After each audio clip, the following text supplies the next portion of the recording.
I haven't been very appreciative of your training. I've been arrogant, and I apologize.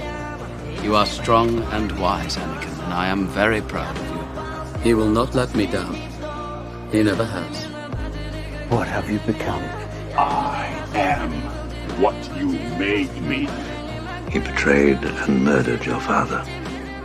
You didn't kill Anakin Skywalker. I did. Then my friend is truly dead. Why do I get the feeling you're going to be the death of me?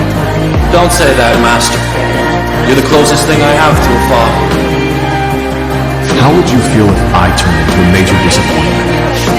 You took me under your wing and practically raised me. How well would you sleep knowing I failed you? Not very well. Luckily, that isn't true. I never will be.